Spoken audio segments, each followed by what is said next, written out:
আজকে রান্না করছি, দুপুর বেলায় চলে এসেছি রান্না বান্না করতে। বর নিয়ে এসছে কালকে, এই যে আগের দিন এই যে মা পাঠিয়েছে, যেই শাশুড়ি মা পাঠিয়েছে এই কাতলা মাছগুলো। এগুলোর এখনো কোনো ব্যবস্থা করা হয়নি। এবার এইগুলোর ব্যবস্থা আজকে কি করা হবে চলো তোমাদের দেখাই। এই যে কাতলা মাছগুলো আমি নুন হলুদ মাখিয়ে নিয়েছি।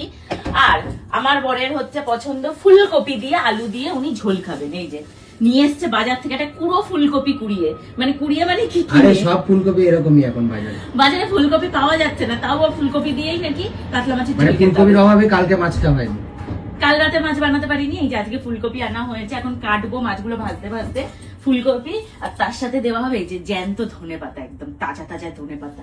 তো চলো কিভাবে করি আজকে তোমাদের দেখাই। এই যে কড়াই তেল গরম হয়ে গেছে, এইবার এর মধ্যে আমি দেব হচ্ছে এই যে মাছগুলো, জানি এক্ষুনি চটপট করে ছিটবে। চলো ঢাকা দেওয়াটা সম্ভব আছে। চলো বেশি দেবো না, একটা দুটো করে করে দিয়েই ভাজবো।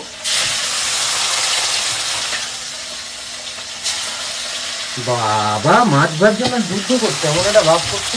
আরে আমার ভয় লাগে, এই মাছটা প্রচন্ড ফাটে, আর ফাটলে পুরো একদম শেষ, জীবন শেষ।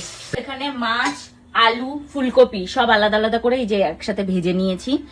ভেজে এইবার কড়াইয়ের মধ্যে যেই যে তেলটা রয়েছে, এই তেলের মধ্যে দিয়ে দিচ্ছি হচ্ছে যে গোটা জিরে। গোটা জিরের মধ্যে ফোড়নে দিচ্ছি। এই যে কি দিলে? এবার একটু দিলাম হচ্ছে আদা রসুনের পেস্ট দিয়ে এবার সুন্দর করে ব্যাপারটাকে এই যে কষাবো।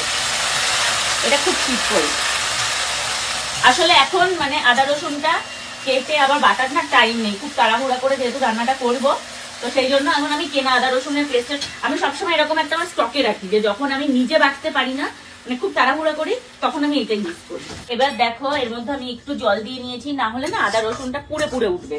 এইবার এর মধ্যে যে মশলাগুলো দেবো, না হলে মশলাগুলো ভাজা হয় না ভালো।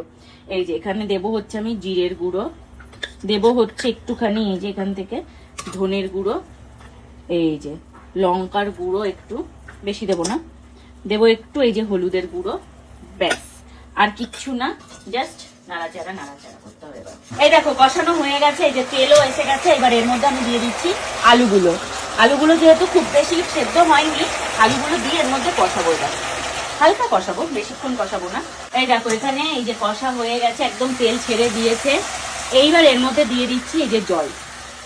এই দেখো তেলটা ভীষণ সুন্দর উপরে যখন ভাসে না, দেখতে খুব ভালো লাগে।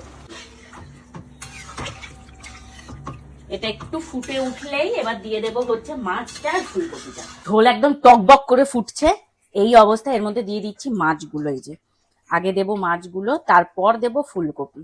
এই যে একটু ডুবিয়ে ডুবিয়ে দিই, মধ্যে দিয়ে দিচ্ছি এই যে ফুলকপিগুলো, এক এক করে ছেড়ে দেবো।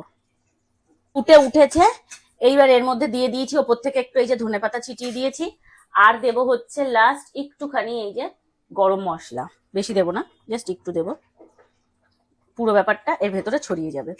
গরম মশলা একটুখানি দিয়ে দিলাম, এটাতে কি হয় ঝাল ফাল সব অ্যাডজাস্ট হয়ে যায়, ব্যালেন্স হয়ে যায়, যদি কোনোটা কম থাকে বেশি থাকে। চলো এই যে ঝোলও অনেকটা শুকিয়ে এসছে, ফুলকপিগুলোও নিশ্চয়ই এতক্ষণে সেদ্ধ হয়েও গেছে। এই হচ্ছে আজকের রেসিপি। কেমন লাগলো তোমাদের অবশ্যই জানিও। তোমরা কে কিভাবে এই মাছের ঝোল রান্না করো সেটাও অবশ্যই জানিও। আমি এইভাবে করি, ডাটা দিয়ে আগের দিন করেছিলাম, তোমাদের দেখিয়েছিলাম কাতলা মাছ, ওই বাড়িতে মানে বাপের বাড়িতে মায়ের জন্য বাবার জন্য ডাটা দিয়ে করেছিলাম, আজকে বরের জন্য ফুলকপি দিয়ে আলু দিয়ে করলাম। আর কি দিয়ে করা যায় অবশ্যই জানিও, নেক্সট তোমাদের করে দেখাবো। আর তোমরা কে কিভাবে করো সেটাও জানিও।